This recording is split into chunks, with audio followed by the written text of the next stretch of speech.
Raline Shah buka suara disebut modal privilege bisa ke Cannes Film Festival 2023.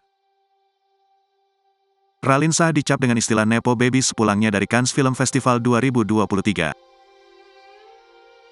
Nepo Baby adalah julukan untuk seseorang yang berhasil sukses karena kekuatan atau pengaruh dari orang tuanya.